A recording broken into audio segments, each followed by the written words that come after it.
Is victory over death always sweet? Always. It's always sweet.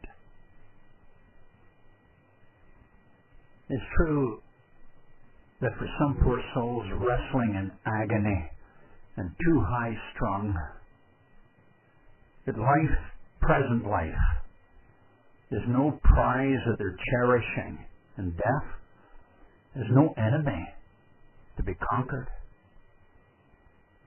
A host of our fellow humans lie wishing for death, sometimes even begging for it, and asking those that love them to wrench their lives from them.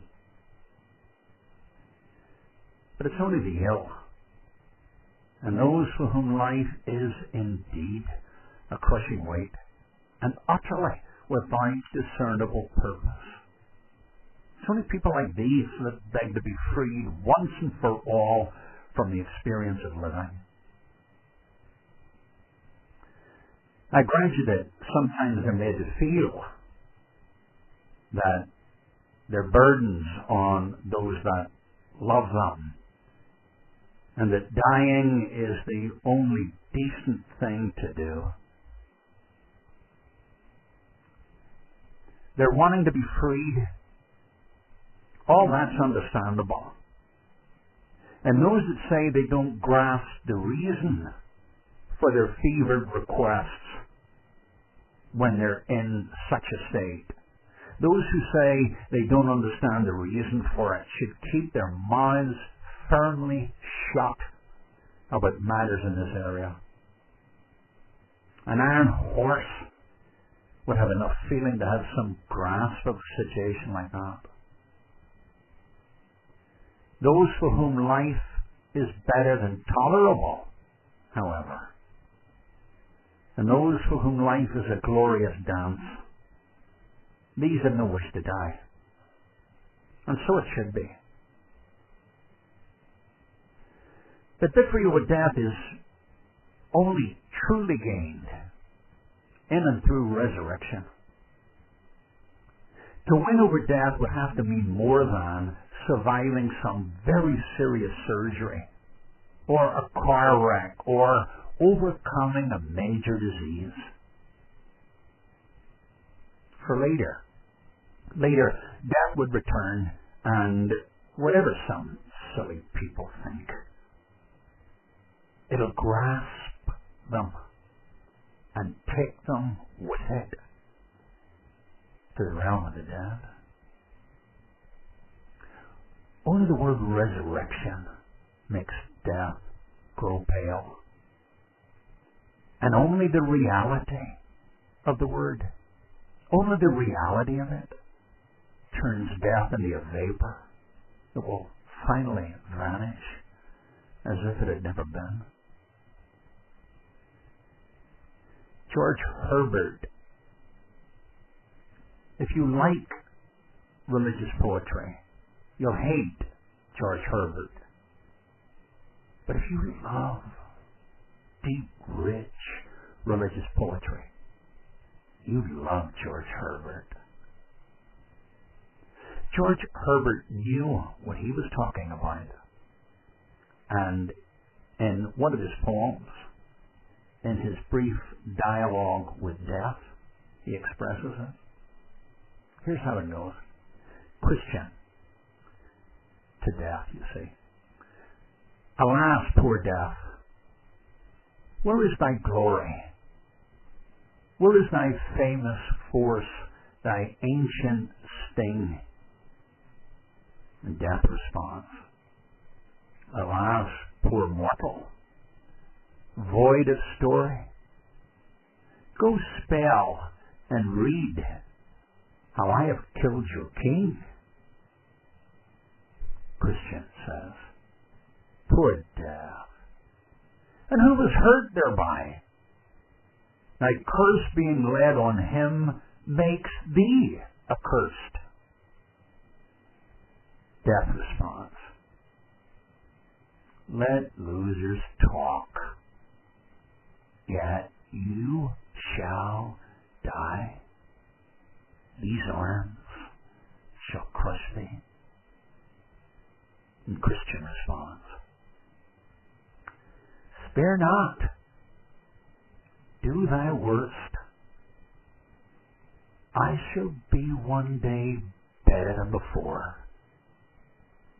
Now, so much worse, that thou shalt be no more.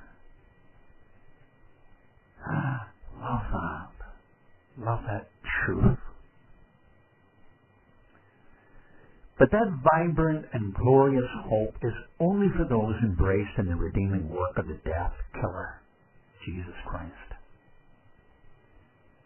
That galvanizing truth is not the pathetic, self-assuring thing offered to us by Hollywood movies. In those movies, the amoral or half-decent or self-sufficient have nothing to fear in death. That's wrong. There is everything to fear in death for those that have cheapened life and expelled from it any thought of God or the gospel. This promise of full and immortal life is always and only given as a gift and in and through Jesus Christ. The Hollywood lie is this: you have nothing to worry about because you have within you what it takes to beat death. The other side is a continuation of the partying you've come to know and love so well. Lies. And so, are Christians to settle for misery now in hope of a vibrant life in the future? No, not at all. I'll grant you that some believers are misery-bound moaners. They think that Christ said, blessed are the moaners, rather than blessed are the mourners. Believers like this shame the promises of Scripture. On the other hand, I'm well aware that hosts of believers have led tortured lives of deeper level pain and loneliness. I know about them. But ignoring the extremes,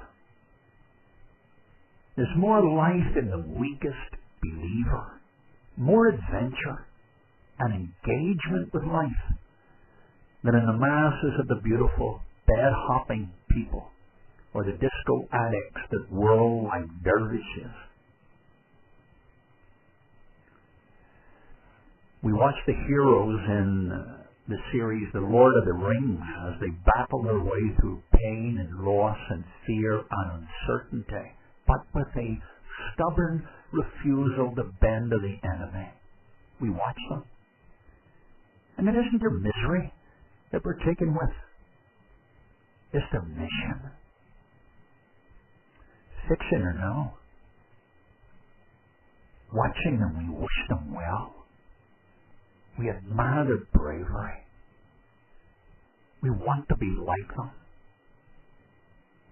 And we rise to our feet inside to applaud their victory.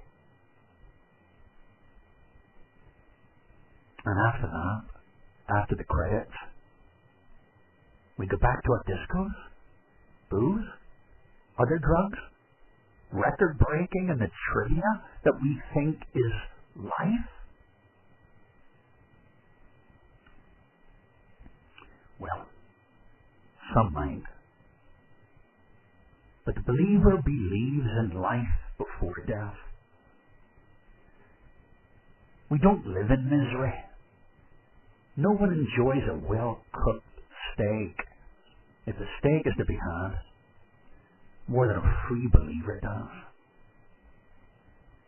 No one takes more pleasure than a free Christian when biting into a crisp apple or drinking a clear, cold glass of clean water when they're thirsty.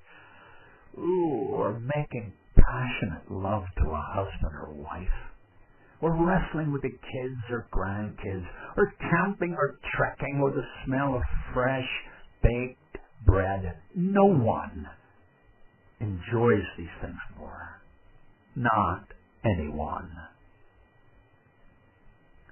And these blessings taste better and are more pleasant because the believer knows. Believer knows that they are part of the proof of something more wonderful than all these. Listen, world. You have nothing on us. We outlive you, even if we out-suffer you. We outlive you, even now, because we've come to know the death killer. And even now we sense the beginnings